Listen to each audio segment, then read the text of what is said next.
A pergunta de Nosso Senhor, aos 2 cegos partindo. Jesus dali seguiram-no 2 cegos que clamavam dizendo: Tem compaixão de nós, filho de Davi. E tendo ele entrado em casa, os cegos se aproximaram dele. E Jesus perguntou-lhes: Credes que eu posso fazer isto?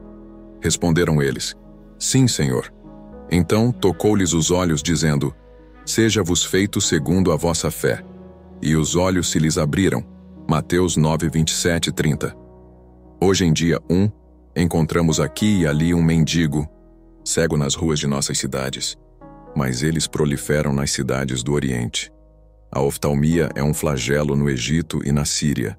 E Volney declara que, de cada 100 pessoas com que ele se deparava na cidade do Cairo, 20 apresentavam cegueira quase completa, 10 não tinham um olho, e outras 20 eram portadoras de algum tipo de problema visual. Ficamos chocados diante do grande número de cegos em terras orientais nos dias atuais, mas as coisas provavelmente eram piores nos dias do nosso Salvador. Devemos ser profundamente gratos por terem sido controladas, entre nós, nos tempos modernos, a hanseníase, a oftalmia e outras formas de doença.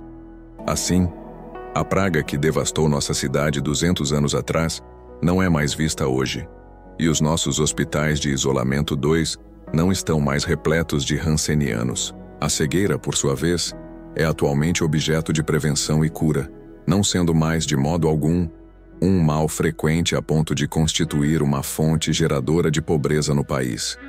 Por existirem tantos cegos nos dias do nosso Salvador e de tantos se achegarem a ele, é que lemos com frequência sobre sua cura nos evangelhos. A misericórdia foi ao encontro da miséria no próprio local onde esta se manifestava. Ali, onde mais se notava a tristeza humana, o poder divino se fazia ainda mais compassivo. Agora, porém, em nossos dias, o mais comum é que os homens sejam cegos espirituais. Tenho grande esperança, todavia, de que nosso Senhor Jesus agirá de sua forma antiga, mostrando o seu poder em meio ao mal abundante.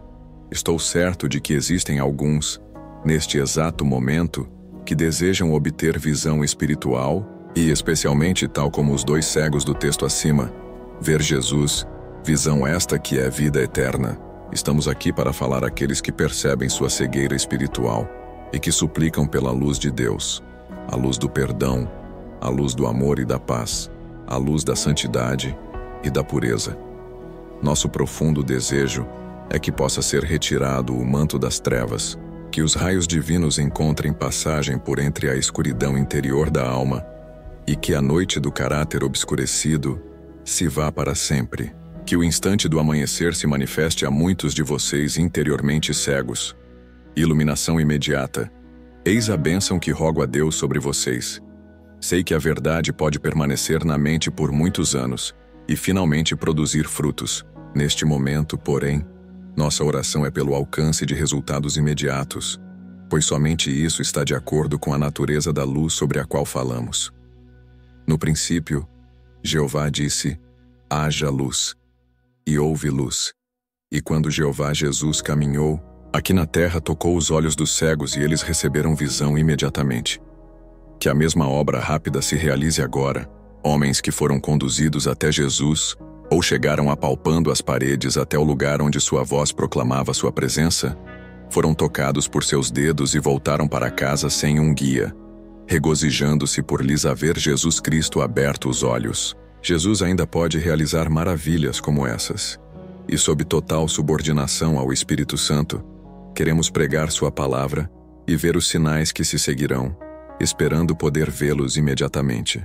Porque não seria possível que centenas de vocês, que chegaram neste tabernáculo em estado de cegueira da mente, saíssem daqui abençoados com a luz do céu. E este, de modo pleno, é o desejo mais profundo e interior do nosso coração, e é a isso que queremos nos dedicar com total empenho. Vamos então estudar juntos o texto, e sejamos, enfim, bondosos para com nós mesmos, o suficiente para estarmos prontos a sermos alcançados pelas verdades que Ele irá colocar diante de nós. Em primeiro lugar, ao examinarmos a passagem que se apresenta, devemos concentrar nossa atenção no que se busca em Jesus, os 2 homens cegos. Existe algo neles digno de ser imitado por todos aqueles que almejam ser salvos. Observamos de imediato que os 2 cegos estavam profundamente determinados. A palavra que descreve seu apelo a Cristo é clamavam, e dado o uso dessa expressão, percebemos que não estavam simplesmente falando. O texto diz que eles clamavam dizendo, e percebam, clamar implica implorar, suplicar, rogar com determinação, energia e emoção. O tom de sua voz e sua gesticulação indicavam que não estavam gozando de férias, mas sim levantavam um brado veemente. Imagine-se nessa situação. Quão desejoso você estaria de receber a bendita luz da visão se, por vários anos, tivesse sido levado a habitar naquilo que Milton chamou de trevas eternas. Eles estavam sedentos, famintos, de visão. Não podemos esperar pela salvação até que a busquemos com igual vigor. E, no entanto, poucos se mostram realmente determinados a serem salvos. Quão determinados estão muitos homens com relação ao dinheiro, à saúde e aos filhos. Quantos se entusiasmam pela política ou pelos assuntos da cidade. Contudo, quando se trata de verdadeira salvação, muitos se tornam tão frios quanto o gelo do Ártico. Como é possível algo assim? Será que alguém espera ser salvo enquanto dorme? Espera encontrar perdão e graça enquanto permanece na mais profunda indiferença? Se for esse o seu caso, você está redondamente enganado, pois o reino dos céus é tomado à força, e os violentos o tomam de assalto. Mateus 11:12. Morte e eternidade, juízo e inferno não são temas para se brincar.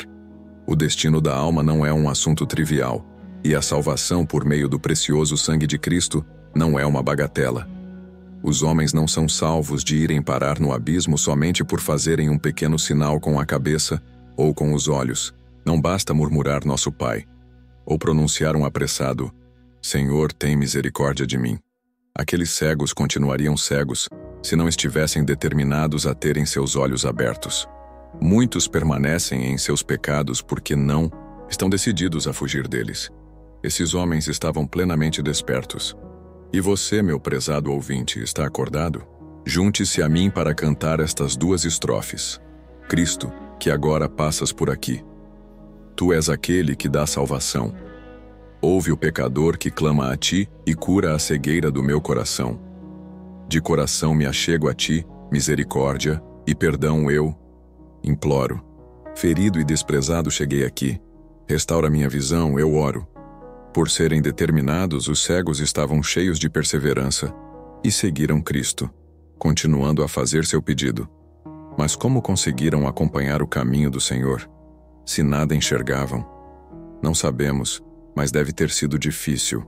É provável que tenham perguntado a outras pessoas sobre o caminho que o Mestre havia tomado, atentos a qualquer ruído.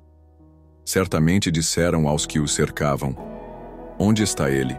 Onde está Jesus? Levem-nos, guiem-nos, precisamos encontrá-lo. Não sabemos quão longe o Senhor se distanciara, mas sabemos que por mais distante que ele estivesse, aqueles homens o seguiram e chegaram até ele. Eles foram tão destemidos que, ao chegarem à casa onde Jesus estava, não esperaram nem um minuto do lado de fora e romperam na sala, onde certamente ele se encontrava. Mostraram-se insaciáveis na busca pela visão. Seu clamor determinado fez com que Jesus interrompesse sua pregação, desse uma pausa e ouvisse o pedido. Tem compaixão de nós, filho de Davi. A perseverança prevaleceu, e nenhum homem que conhece a arte da oração insistente há de se perder. Se você decidir nunca parar de bater a porta da misericórdia até que ela se abra, certamente ela se abrirá. Se você se apegar, como Jacó, ao anjo da aliança, dizendo resolutamente: Não te deixarei ir se me não abençoares, GN 31:6, sairá da luta mais vitorioso. Lábios abertos em oração incessante fazem com que os olhos se abram em plena visão de fé. Ore mesmo nas trevas, mesmo sem esperança de luz, pois Deus, sendo Ele mesmo luz, não despreza um coração suplicante que clama incessantemente até receber a bênção. A perseverança na oração É sinal seguro de que o momento da abertura dos olhos está próximo. Os homens cegos tinham um objetivo definido em sua petição. Sabiam o que queriam. Não eram crianças chorando por nada, nem miseráveis gananciosos pedindo tudo. Queriam ter visão e sabiam disso. Muitas almas cegas não têm consciência de sua cegueira e, quando oram, pedem qualquer coisa, exceto aquilo que é necessário. Muitas orações consistem apenas em palavras bonitas e frases piedosas, mas não se constituem propriamente em orações. Para os salvos, orar é comunhão com Deus. Para os que buscam a salvação, é pedir aquilo que se deseja e espera receber em nome de Jesus. Mas que tipo de oração é essa, na qual não há senso de necessidade, nenhum pedido direto, nenhum clamor inteligente? Querido ouvinte, você já pediu ao Senhor de forma clara para ser salvo? Já expressou a necessidade de um novo coração, de ser lavado no sangue de Cristo, de ser feito filho de Deus, de ser adotado em sua família? Não há oração enquanto a pessoa não sabe por que está orando e não se dispõe a pedir aquilo que realmente deseja, sem se importar com nada mais. Se quem ora estiver determinado e for insistente, estará inteiramente direcionado e cheio de um desejo claro, tendo a certeza de que seu apelo será atendido. Assim como se atira uma flecha afiada de um arco, buscando o alvo com toda a força e precisão, é preciso orar pedindo luz, vida, perdão e salvação, com toda a alma. Tão certo quanto Cristo está nos céus, Ele lhe concederá essas dádivas, pois não há ninguém a quem Ele jamais tenha virado as costas. Em sua oração, aqueles cegos honraram a Cristo ao suplicar: tem compaixão de nós, filho de Davi. Mateus 20:30. Enquanto os grandes da terra tardavam em reconhecer nosso Senhor como descendente real, esses pobres cegos proclamavam imediatamente o filho de Davi como tal. Apesar de não terem olhos, eles conseguiam ver que o Nazareno era o Messias, o enviado de Deus para restaurar o reino de Israel. Baseados nessa crença, sabiam que, como o Messias prometido abriria os olhos aos cegos, Jesus, sendo o Messias, poderia abrir os seus. Assim, apelaram a ele para realizar o sinal de seu ofício, honrando-o com uma fé prática e real. É o tipo de oração que apressa o céu, que coroa o filho de Davi. Ore glorificando Cristo Jesus, enaltecendo-o, suplicando pelos méritos de sua vida e morte, exaltando-o pelos títulos que demonstram a reverência e estima de sua alma. Orações que prestam adoração a Jesus possuem a força e a rapidez das asas de uma águia e sobem até Deus, pois nelas se encontram abundantes os elementos do poder celestial. Orações que pouco consideram Cristo serão pouco atendidas por Deus. E a oração em que a alma glorifica o Redentor se eleva como incenso do Santo dos Santos, sendo recebida pelo Senhor como um cheiro suave. Observe também que em sua oração, os dois cegos confessaram sua indignidade. Tem compaixão de nós, filho de Davi, Mateus 20:30. Era seu apelo por misericórdia. Nada pediram com base em méritos, nem por sofrimentos passados ou esforços perseverantes. Pediram simplesmente: tem compaixão de nós. Jamais receberá uma bênção de Deus aquele que a exige, como se tivesse direito a ela. Devemos apelar a Deus em nossa verdadeira condição de pecadores condenados, suplicando-lhe o livre perdão. Assim como um mendigo pede esmola alegando sua necessidade, também devemos dirigir-nos ao Altíssimo, apelando à sua misericórdia e direcionando nossas súplicas à graça do Senhor, dizendo: ó Deus, se tu me destruíres, eu mereço isso. Se eu jamais receber um olhar de conforto de tua face, nada poderei reclamar. Mas, Senhor, por tua misericórdia, salva um pecador. Não tenho qualquer direito perante ti, mas, ó, porque és cheio de graça, olha para esta pobre alma cega que, com esperança, olha para ti. Meus irmãos, meu vocabulário não é erudito. Nunca me dediquei à oratória formal. Meu coração abomina a ideia de falar corretamente enquanto as almas estão em perigo. Esforço-me, sim, para falar diretamente ao coração e à consciência, E se dentre esta multidão houver alguém que ouça corretamente, Deus abençoará essa palavra. Mas que tipo de ouvir é esse? Você pode perguntar. E aquele ouvir em que a pessoa diz a si mesma: já que percebi que o pregador está entregando a palavra de Deus, ouvirei atentamente e farei o que ele diz que o pecador deve fazer. Vou orar e suplicar esta noite, perseverando em meus rogos, para glorificar o nome de Jesus, e ao mesmo tempo, confessando minha própria indignidade. Vou suplicar pela misericórdia que vem das mãos do filho de Davi. Feliz é o pregador que sabe que isso acontecerá. Faremos agora uma pausa para abordar, em segundo lugar, a pergunta colocada diante deles. Os 2 cegos queriam ter seus olhos abertos. Ambos se colocaram diante do Senhor a quem não podiam ver, mas que podia vê-los e revelar-se por meio do que ouviam. Ele os questionou, não para conhecê-los, mas para que se conhecessem a si mesmos. Jesus fez uma única pergunta: credes que eu posso fazer isto? Mateus 9:28. Essa pergunta tocava o único obstáculo entre eles e a visão. De sua resposta, dependia se sairiam daquela sala enxergando ou permanecendo cegos. Acredito que, entre todo pecador e Cristo, existe apenas essa única pergunta: credes que eu posso fazer isto? Mateus 9:28. E se a pessoa responder com sinceridade, como os homens daquela narrativa que responderam sim, Senhor, Mateus 9:28, certamente receberá como resposta: seja-vos feito segundo a vossa fé. Em terceiro lugar, aquela pergunta foi bastante razoável. Credes que eu posso fazer isto? Um instante, por favor. Deixe-me mostrar por que essa pergunta feita por Cristo foi tão razoável, e por que é igualmente razoável que eu a faça a muitos aqui presentes. Nosso Senhor Jesus poderia ter argumentado: se vocês não acreditam que eu sou capaz de fazer isso, por que me seguiram? Por que andaram atrás de mim mais do que qualquer outra pessoa? Vocês vieram pelas ruas até esta casa. Por que fizeram isso, se não acreditam que eu posso abrir os seus olhos? Da mesma forma, muitos de vocês que hoje frequentam lugares de adoração a Deus, se não acreditassem em Jesus, por que estariam ali? Não fariam parte de um Salvador incapaz de salvá-los? Procuram em vão alguém em quem não possam confiar? Nunca ouvi falar de um doente que vá a um médico em quem não confia. Se você frequenta lugares de adoração sem ter fé em Jesus, então por que veio? Que pessoa inconsistente você deve ser. Repetindo, aqueles homens cegos pediam que Jesus lhes abrisse os olhos, mas por que oravam se não acreditavam que ele poderia curá-los? Se não crêssemos que Jesus pode salvar, nossas orações seriam uma zombaria.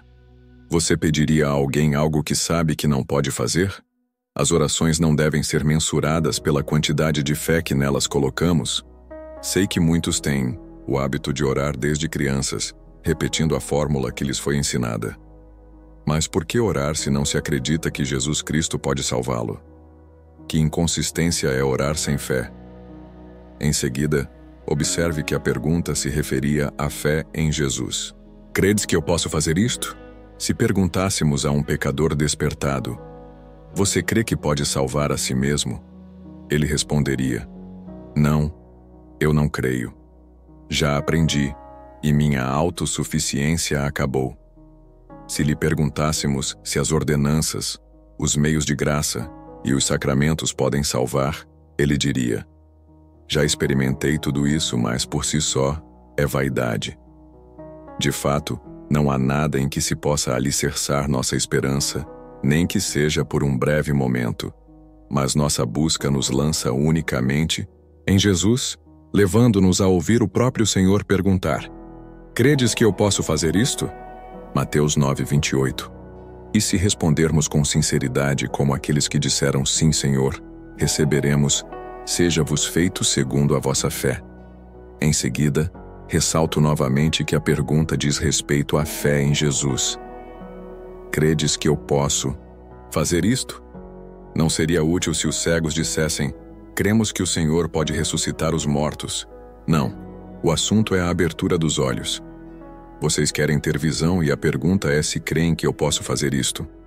Alguns podem pensar que isso serve apenas para os outros, mas essa questão deve ser pessoal. Você crê que Cristo é capaz de salvar você, que é capaz de tratar do seu caso de forma única? Agora responda: quantos dirão sim, Senhor? Peço que mesmo que em silêncio diga: sim, Senhor. Que o Espírito Santo o ajude a responder com firmeza, sem hesitação ou reserva. Sim, Senhor.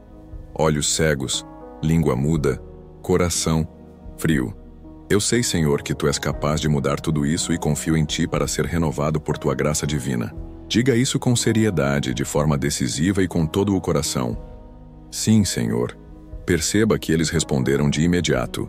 Não se passou um instante desde que a pergunta saiu da boca de Cristo até que eles respondessem: sim, Senhor. Se você hesitar, esse sim pode parecer um não. O melhor sim é aquele que sai imediatamente dos lábios. Sim, Senhor. Tal como sou, creio que Tu podes me salvar, pois sei que Teu precioso sangue pode limpar toda mancha.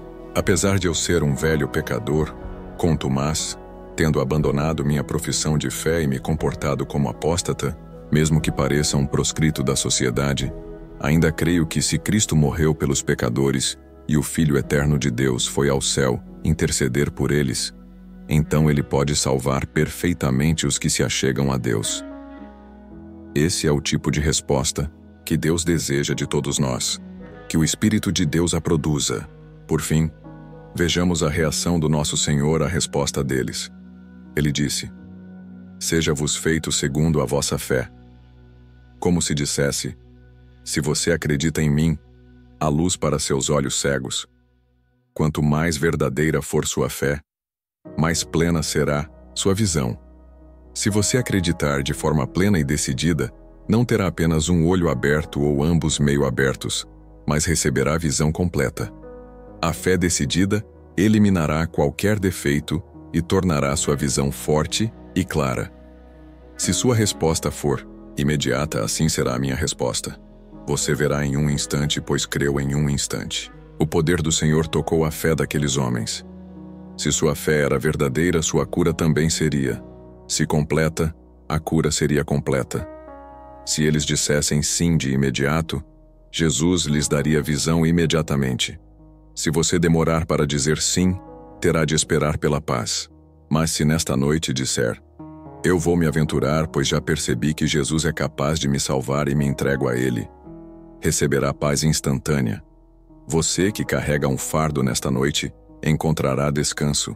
Ficará surpreso ao ver que o peso desapareceu, pois ao olhar para o crucificado e confiar a Ele todos os seus pecados, seus maus hábitos que o prendiam, se desfazem como teias de aranha. Se você confiar que Jesus pode quebrar essas cadeias e se entregar a Ele para ser renovado, isso acontecerá, e os portais eternos soarão com sinos de graça soberana. Todo o assunto que tinha para expor, acabo de expô-lo a você. Minha esperança é que o bendito Espírito de Deus o leve a buscar, assim como os homens cegos buscaram Cristo, e a confiar nele da mesma maneira. Uma última palavra. Há pessoas que se dedicam a encontrar razões pelas quais não deveriam ser salvas. Já debati com algumas delas por mais de meia hora, e sempre terminam dizendo: sim, isto é verdade, Senhor, mas... Procuramos desmontar esse mas em pedaços, mas logo surge outro mas e dizem: sim, agora entendo, mas... E assim fortalecem suas crenças com seus mas. Se alguém lhe desse 1000 libras, você encontraria alguma razão para não aceitar? Imagine alguém oferecendo um cheque desse valor. Você começaria a procurar objeções? Não. Se houvesse motivo para recusar, deixaria claro, sem inventar argumentos contra si mesmo. Contudo, quando se trata da vida eterna, infinitamente mais preciosa que os tesouros deste mundo, os homens agem de maneira absurda, dizendo: eu realmente desejo isto, e Cristo é capaz de me conceder, mas... Que tolice argumentar contra si mesmo. Se um homem estivesse numa prisão condenada à morte e na manhã seguinte uma autoridade anunciasse: existe perdão para você, ele não pediria mais tempo para refletir. alegraria-se imediatamente. Que você também possa saltar de alegria rumo ao perdão nesta noite. Permita que o Senhor inspire em você um sentimento tão intenso de necessidade e culpa que sua resposta seja imediata. Eu creio, eu vou crer em Jesus. Os pecadores não são, de modo algum, mais delicados que os pássaros. Davi disse em um dos seus salmos: tomei-me como um passarinho solitário no telhado. Salmo 101:7. Já observou um passarinho como um pardal? Ele mantém os olhos atentos e assim que vê um grão ou algo para comer, voa sem hesitar. Nunca vi um pardal esperando que alguém o convidasse. Ele simplesmente vai e se alimenta. Se você tivesse metade do bom senso de um pardal, diria: aqui está um pecador culpado e ali está um precioso Salvador. Essas duas coisas se combinam perfeitamente e não podem ficar separadas. Eu creio em Jesus, e Jesus é meu. Que o Senhor permita que você encontre Jesus nesta noite, antes de deixar este lugar. Oro para que isso aconteça a você. Que nestes bancos e corredores, você possa olhar para Jesus Cristo e crer nele.